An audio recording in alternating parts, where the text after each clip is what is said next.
When I look at this Freya and her kit and the team that she has around her, I think 4v4 is probably the perfect mode for her. I mean, I'm really hoping she can kind of show off in today's video.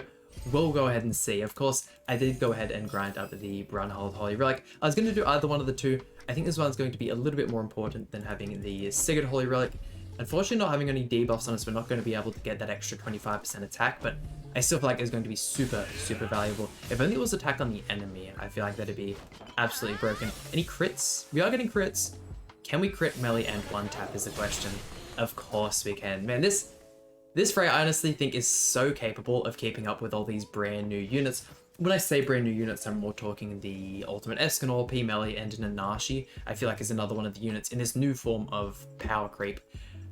We would definitely, or I would definitely say we are in a new kind of meta at this point. Not even meta, but just so many of the units are outdated. And it happens with all gacha games, especially PvP ones. The meta seems to move pretty quickly, but 90-95% of the box is irrelevant. That's the way it's going to be, unless Netmarble decides to include some kind of easy game mechanic like they have in Dokkan, where they can revive these old units. Even if they were to buff cards and stuff more often, would help out so much. God damn.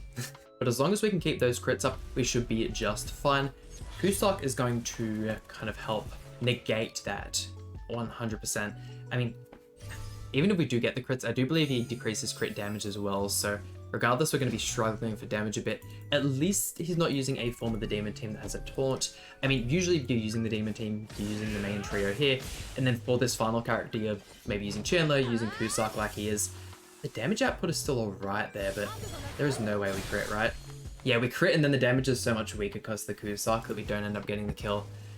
He could very well AoE single target and kill our Freya. I'm just hoping we have enough damage with the DN and the Brunhold that we can still finish things off. I'm hoping that's the case. I mean, we could try and, if we wanted to, I mean, we're gonna get the same kind of cards to start us off every time because we have the 4v4, but if we don't want to use any cards for Brunhold in the first turn, Melee's passive will kick in and apply the Dissolve, which we can then use to get the 25% attack, but using this team, we're definitely basing our damage, or kind of like our strategy, around that turn 1 damage and going first. Okay, so a lot of damage taken. We've built up quite a few of the Darkness debuffs, so we're going to be taking a bit more. Which one of you does more damage? You, okay. I'm guessing Gan's going to do a little bit more than the Brunhold is. That's just, it's been a while since I've used her, so I'm just assuming there. You could probably do a little bit of damage as well here. Not as much as I would have liked. Yeah, we're in a bit of trouble. Yeah, Kusok's going to be out. Global threat number 1. He's going to be killing us in this. There's no way we survive through this turn, right? Right? Melee gets an AoE and everyone here dies. Brunhold included even. It's just, yeah, he's got 2 melee cards. It's over. It's GG.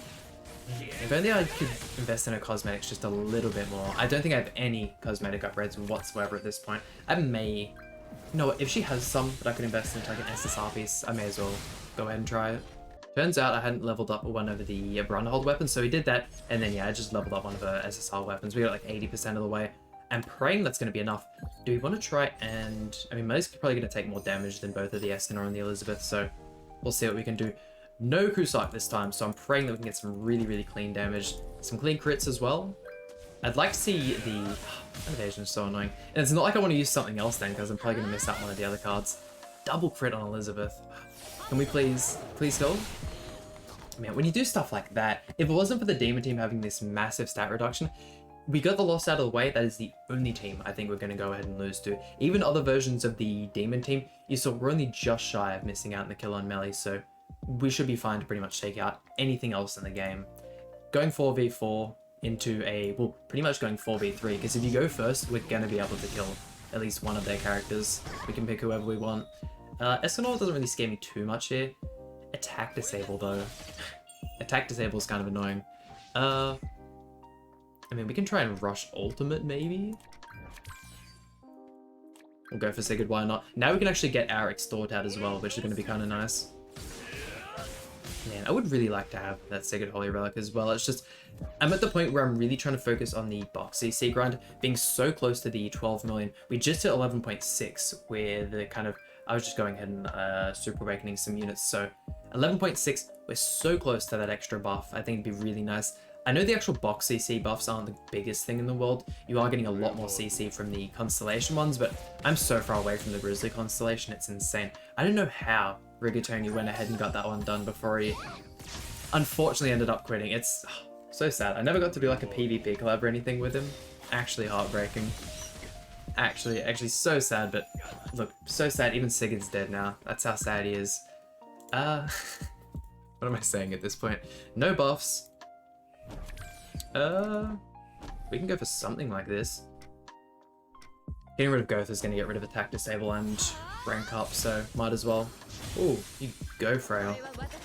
I was thinking maybe trying to kill Elizabeth first, but that'll also remove one of the turns, so I think that's going to be better off for us. Attacking Escanor? I mean, we could easily end up losing this one. If only Cusack had a bit more survivability. That's where actually, if we had his Holy Relic there, he would have got the extra... Well, he gets extra stats based on the opponent with the highest CC. I can imagine that'd be Escanor, who's... Yeah, it probably would have made him survive. Once again, it's not a Holy Relic I have, so it's a bit hard for me to go ahead and say. Ouch, you just do so much damage. Light Elizabeth is a little less scary. You're full health, aren't you? Well, Escanor's full health as well. Yeah, it's GG. I might as well throw these out and then we'll get on to that final match. I think we've still got quite a few more go in us. Yeah, without the Sigurd, you're losing a lot of your damage. You can still crit though, and then Deanne will kill Escanor. We'll get our final laugh in before we move on. And another massive CC team. We've been seeing a lot of this. I feel like in general, just this team has been absolutely everywhere. Not the Suicide, Deanne, Twiggo kind of Ultra Rush teams that I'm used to seeing the last time I was around. Who knows, maybe people decide to grow up a little bit and actually start running a fun team. This one and this one, but hey, absolutely no toxicity in today's video. We're going to try and keep it at a 0. Double crit from Brunhard, never seen before, and the crit from Freya. Man, we are going crazy. Also, I am more a fan of the kind of cyborg skin. She has the cyberpunk one, but this one also looks very, very nice. Her final one is the... Oh, it's like the chick from that horror game, Lady Dimmer. You guys know what I'm talking about. Yeah, and I really like that cosmetic as well. The headpiece she has for that one looks sick. That with the body and weapons for the cyber one is probably really, really cool.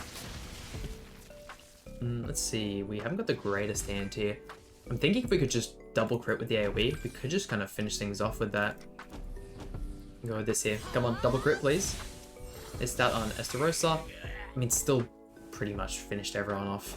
That's... Man, I'm actually enjoying being able to use other teams. I feel like you usually can get super unlucky and just end up facing a lot of Demon Team, a lot of Escanor, but hey, if people want to try out different stuff, it is so good. Them having other rules as well really kind of helps using other units. I remember when they brought out Ultimate Escanor, they made a rule for him. I don't know what they were doing there. Usually you'd think to bring out a rule that kind of buffs an older character so we can, you know, maybe you invest in him, you can get a bit more value, but hey, Netmarble does whatever Netmarble does. They have actually said in one of the more recent developer notes that they're going to try and bring the game back or have the same mindset that they did in the first year of Grand Cross, which if any of you guys played Grand Cross on its release, less so the global version on release was still crazy god tier game, but the Japanese version on release, I guess it's just the same thing, but it lasted longer because they're getting updates less frequently, whereas on the global version we're getting the one every week. It was a really good game. Obviously there were minor flaws to it that got changed very, very quickly. Stuff like using gems to summon for Gear Gacha. It used to cost, on the game's release, 30 gems for one roll of Gear Gacha. Now you can do it for what, 10,000 gold? That's a steep change, that's for sure. And then stuff like not being able to remove gear unless you pay gold, or I think for the SSR pieces you even had to pay diamonds just to remove and re-equip the gear. Stuff like that, not being able to re-roll unless you had diamonds because obviously anvils and hammers weren't in the game. You're probably thinking, why would anyone spend diamonds to re-roll? But I mean, think about it. If you have a team and you have units with full attack rolls compared to someone who doesn't, like, it doesn't matter what units you are, you're just winning at that point. Like, you're basically fighting people that are ungeared against you who spent money on gear but can just absolutely one-tap everyone. This is what I like to see. If we end up surviving this first turn, which I think is very likely, I don't want him to use the Chandler Taunt. Also don't want him to double attack with the melee. I'd much rather take the Chandler Taunt than him just go ahead and kill my Freya. But yeah, boy oh boy what was Grand Cross was back in the day. I actually like doing Guild Boss because I hadn't been doing the same content for 3 years straight. It's cool and all, and I feel like everyone's in that same kind of boat with the Guild Boss. It's just not the most interesting thing in the world. You really tank that? Yeah, I'm so glad we actually get to play out this turn. Please don't go ahead and quit on me. Sweet, we'll 100% take that. Done, match is over. Let's see it, double crit for me. Perfect, almost. Can you get some crits for me? Close. And then kill Zeldris. Oh, look at that, it's perfect. It's exactly what we want to see from the Ragnarok team, which, yeah, she's done a real good job of reviving. Also, the fact she's unknown, I have a couple of different variants I want to try her out on the unknown side of things, but hey, this Freya looking to be a lot of fun. And there we go, that about does it for today's video. Look at these skins, man. Freya's got to be maybe the new #1 waifu of Grand Cross. Screw Moleskula, screw Jericho, all those other characters. She is her. God damn, this character model, but there we go. So much fun with this character. I'll go ahead and show off the cosmetics because, yeah, I don't really think investing into the outfit. She's probably going to go ahead and get some more UR ones later on the line. They also previewed the full cosmetic for this. I don't think you can get that'll probably end up being the final weapon, which will be really, really nice as well. She'll get that. So keen to see when she gets that final weapon. She'll be putting out quite a bit more damage. Yeah, cosmetics are super nice. I've already run over her skills. You guys are familiar with how this character works, but yeah, rest of the team. Holy relics for all of them except for Sigurd. I think this is good. I really wish we could go ahead and use the Ragnarok card set and ungeared, but I understand why it's not here. All that kind of stuff is pushed over to the geared side of things, but there we go. That just about does it for today's video. Hope you guys enjoyed. If so, please hit the like button, subscribe. Really means a lot to me, and I'll see you guys for some more Grand Cross content.